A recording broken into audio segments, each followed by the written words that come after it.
Dave received his new driver's license in the mail at the beginning of October. It was accompanied by a letter which began, "Dear Sir, we were pleased to note that you're no longer required to wear corrective lenses."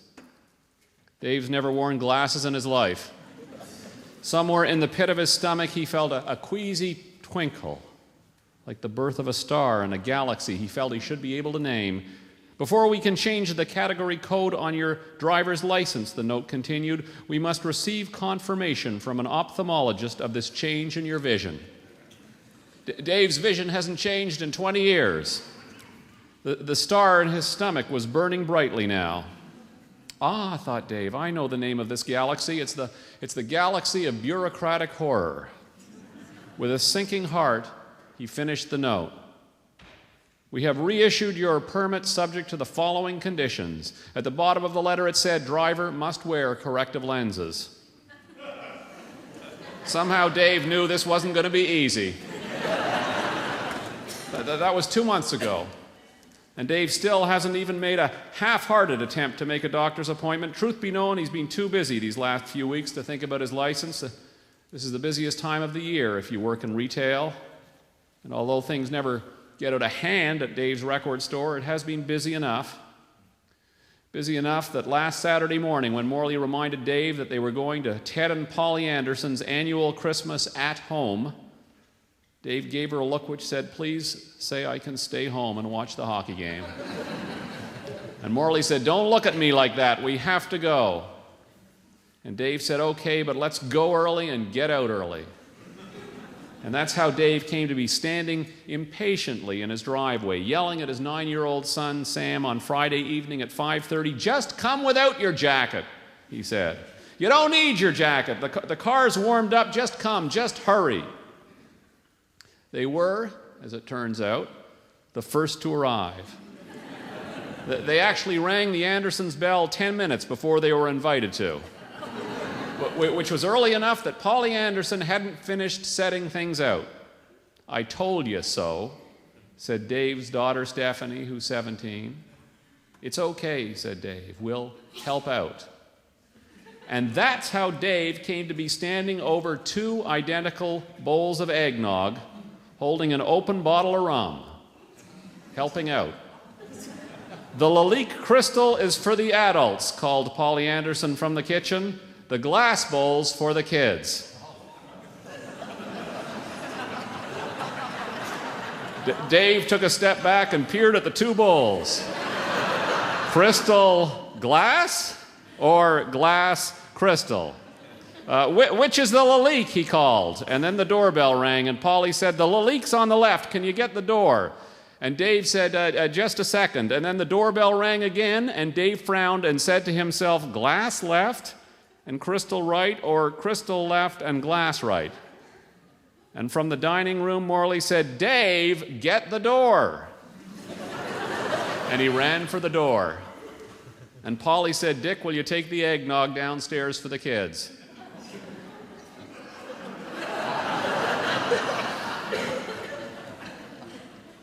Morley has always left Polly Anderson's Christmas at home feeling defeated and inadequate. Defeated by Polly Anderson's spiral staircase, by her Lalique crystal, and her bonsai collection in the hall, which this year she decorated with miniature lights she had pried out of her son's electric train set. Defeated by the moment at the end of each year's party, a moment that was not unpleasant, but just so perfect. When everyone gathered around the Andersons' Christmas tree, which was always taller and straighter than any tree Dave and Morley had ever found, and Dick lit the real candles, and they turned off the lights and they sang carols. Defeated by these things that the Andersons seemed to do so effortlessly. Their kids were so polite and well-dressed, and most galling, so clean. It all made Morley feel inadequate, all of it, but the thing that really ground her down was the mountain of food that Polly produced every year. This year it was Christmas sushi. Pieces of salmon twisted into the shape of fir trees. Little tuna wreaths. Monkfish angels with oyster shell wings. And in the middle of the table, a seaweed manger with a baby Jesus made from salmon roe, and 3 wise men with pickled ginger robes and wasabi faces. And crackers. Crackers with exotic spreads. Polly Anderson's crackers were better dressed than half the people at the party. It was as if Polly Anderson had Martha Stewart working for her in the kitchen. Like Martha Stewart had gone berserk back there, and any moment now was going to march out carrying something on a silver platter, like a stenciled roast beef. Or maybe something endangered, like flaming brandied seal flippers with minced whooping crane and penguin sauce. The last time that she had entertained the Andersons, Morley was so determined to measure up that she'd gone to the library and checked out a pile of Martha Stewart's magazines, and then she'd come home and rolled cylinders of salami in a soft cream cheese dip and stuck toothpicks at each end of the rolls, and it didn't occur to her until Sam pointed it out that the tray she had just carried into the living room looked like a plate of miniature toilet paper rolls.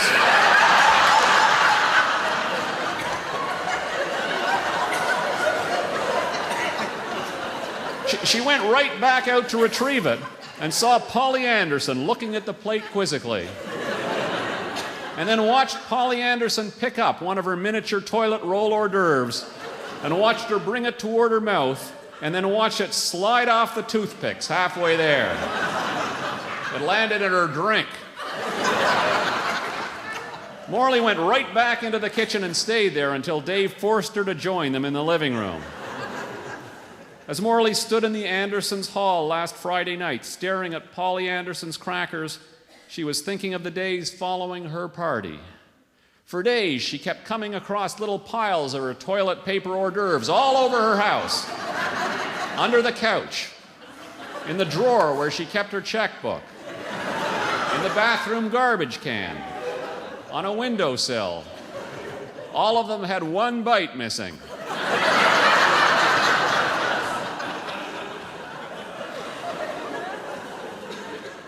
Morley was standing in the hall watching Dave, who seemed to be following a plate of shrimp around, when Dick Anderson came up behind her and made her jump. He said, "Are you all right?" And Morley thought, was I talking out loud? And Dick said, "Can I get you a drink?" gliding through his house in a gray suit jacket and one of those collarless shirts buttoned to the neck. Morley looked across the room at Dave. He was wearing the blue sweater his mother had knitted him for Christmas last year. It had a map of Cape Breton on the front.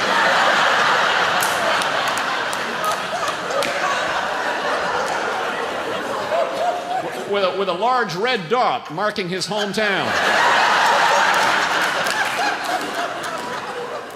One side of his shirt was hanging out from under the sweater.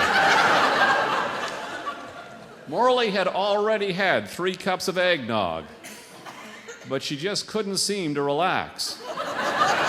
"Sure," she said, holding out her cup. The party seemed stiffer than usual, though the kids seemed to be having a whale of a time.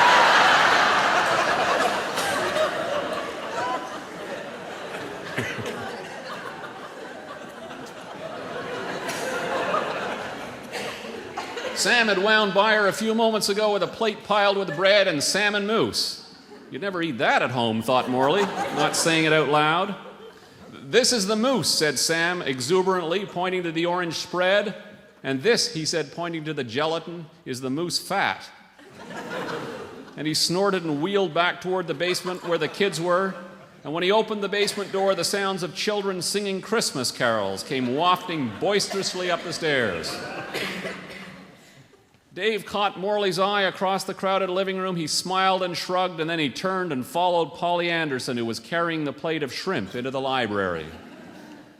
Jim Schofield, who was coming out of the library as Dave was going in, punched him in the shoulder and whispered into his ear, "You cooking the turkey again this year, Dave?"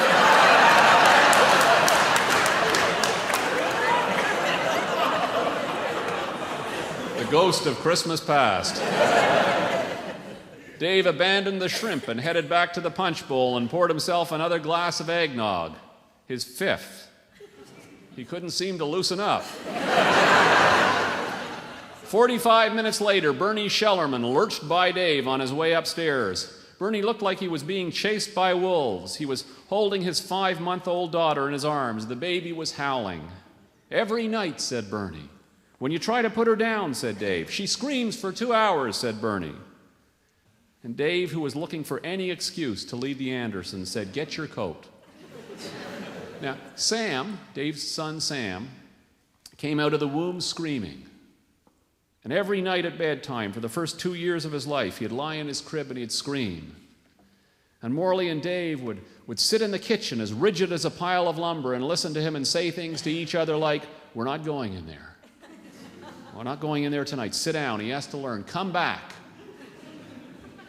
Other parents from the neighborhood would find excuses to drop in on Dave and Morley around bedtime, because listening to Sam always made them feel better about their own kids. If mothers were becoming short-tempered with their children, fathers would say, "Could you nip over to Morley's and see how they're coming with Ida?" He'd just make something up.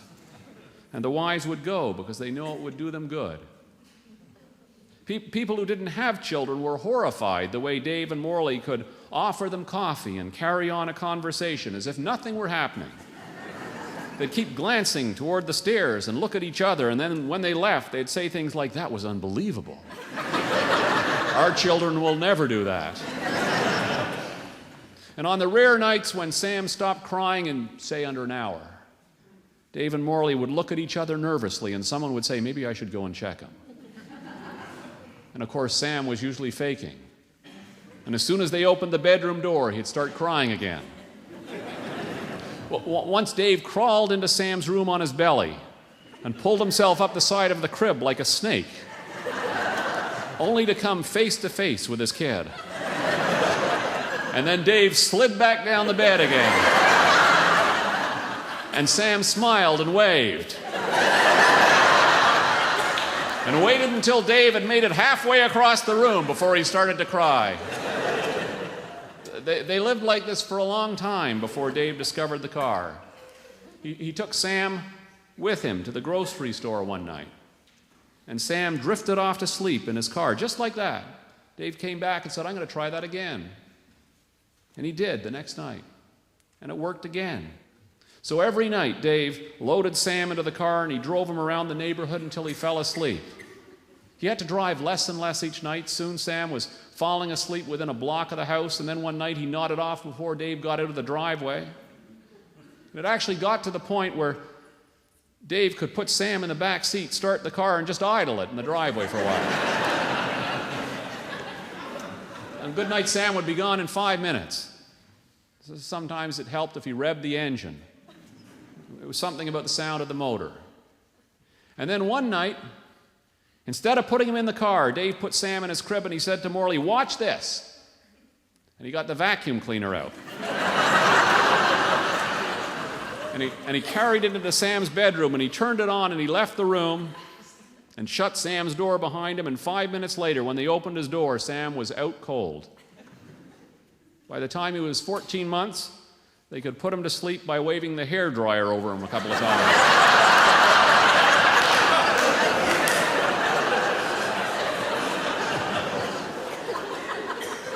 Bernie Schellerman was standing on the stairs at the Andersons' party, his screaming daughter in his eyes, listening intently, nodding. "Get your coat," said Dave again, "you'll see." And then he said, "I'm going to bring Sam." He was thinking after all of those years, he's thinking his son should see what he put him through.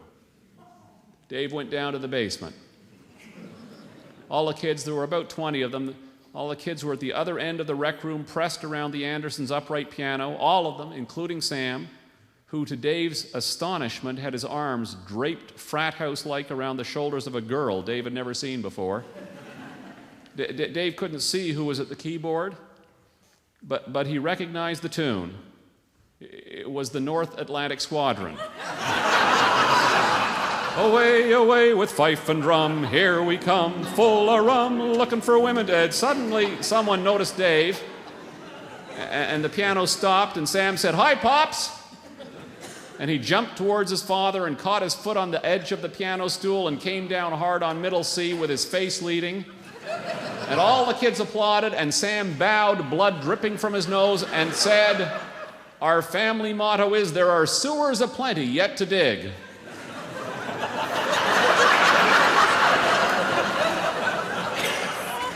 And then he wiped his nose, smearing blood across his face and shirt, and Dave said, "You're coming with me." And then Dave said, "Where is your other shoe?" And Sam said, "Beats me." And Dave said, "Forget it." And he picked his son up and carried him out to the car.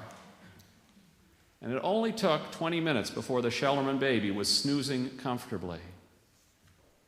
Bernie said, "Geez, I'm going to have to buy a car." And then from the back of the car, Sam said, "It's the physics of baseball that's always fascinated me." Dave looked at his boy in the rearview mirror. Sam waved absently at his father, and then he pressed his face to the window and started to sing something that sounded like opera. Carmen, thought Dave. Two crazy kids at odds with a world they never made, said Sam. Dave slammed on the brakes and the car squealed to a stop by the side of the road, and Dave twisted around in his seat and stared at his son and said, "What have you been drinking?" And Sam said, "Eggnog." And Dave said, "From which bowl?" And Sam said, "From the leak bowl in the basement, of course." And Dave thought, uh-oh. And Bernie Shellerman said, "Dave?" And Dave looked at Bernie, and then he looked at Sam, and then he looked at Bernie again, and Bernie pointed out the front window, and Dave squinted into the darkness and spotted the 3 police officers standing on the edge of the road a half a block away. They were manning one of those roadside checks for drunk drivers, and Dave had just fishtailed to a stop in front of them. The cops all had their hands on their hips. The street light shining from behind them made them look like stormtroopers from a Star Wars movie. The only thing Dave could do was put his car into gear and creep towards them. Sam pulled himself forward so his head was beside his father's. "This," he said, "is an area of jurisprudence that has always interested me." Dave pulled up beside the police and rolled down his window and smiled, soberly. The cop didn't try to engage in small talk. He said, "Let me see your license." Then he said, "Where are your glasses?" Then he handed Dave a little machine and said, "Blow." It's hard to say who was more surprised to find there was no alcohol whatsoever in Dave's bloodstream. After all, he'd had 6 cups of eggnog. The horrible truth was slowly dawning on him when Sam joined the conversation from the back. "Can I blow too?" he said.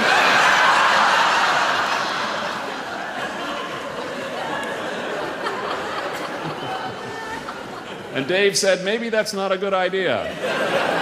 And the cop, who was being a lot friendlier now, said, "It's okay, I don't mind." And Sam blew into the little machine. And the cop pointed at it and said, "See, son, if you'd been drinking the lights," and then his voice trailed off. And he squinted at his machine, and he took a step backwards, and he looked at Dave, who shrugged and smiled, and the cop said, "Son, I want you to get out of the car." And Sam slid over to the far side of the back seat and said, "Come and get me, copper."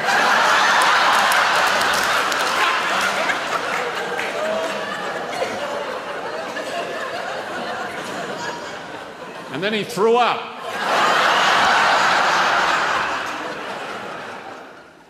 By the time Dave got back to the party, the Andersons' house was dark and locked up. He slowed down, and then he drove by it twice. But he didn't stop, just kept going. Sam was asleep in the back seat, just like the old days, thought Dave. He didn't stir when Dave got him home and carried him upstairs. Morley was waiting in the living room. At first he didn't see her. The whole house was dark except for the colored lights glowing on the Christmas tree. "I love it like this," she said. Dave poured 2 drinks. It took them a while to piece their stories together. It took me 5 minutes to get Sam out of the car, said Dave. And when I did, I put him down beside the cop, and he had blood all over him, and he didn't have a winter coat, and he was missing a shoe, and he was drunk. He looked like he just left Mike Harris's Christmas party.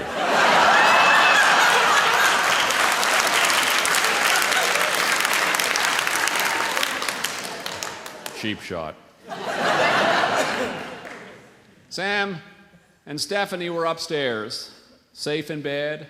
Everything was going to be okay. Morley and Dave felt like they could laugh about the night now, had to laugh about the night. Morley told him everything that he had missed. It was like a frat house on homecoming weekend, said Morley. Told him about Pia Churbanovsky, 4 years old, who'd got herself into and halfway up the Andersons' Christmas tree. No one had noticed Pia until Dick Anderson had begun to light the candles for the carol singing. Pia had blown them out as fast as Dick could light them.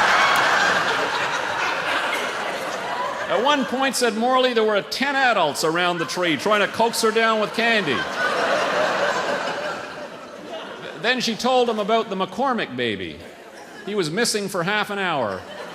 He finally turned up asleep in a laundry hamper, with the youngest Anderson boy squatting beside him. Bobby Anderson had wrapped himself in a large green terry cloth towel. "I'm the 3 wise men," said Bobby, "and that's the baby Jesus."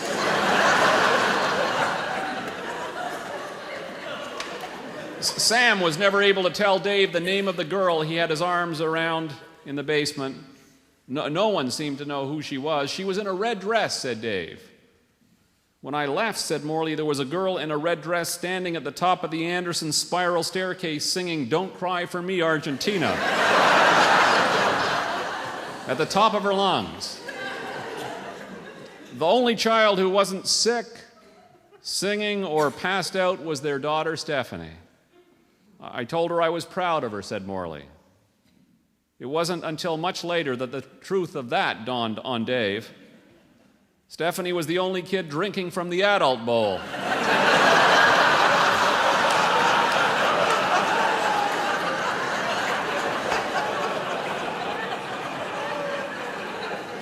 "Dear God," said Morley. "Merry Christmas," said Dave. "Peace on earth. God bless us, everyone."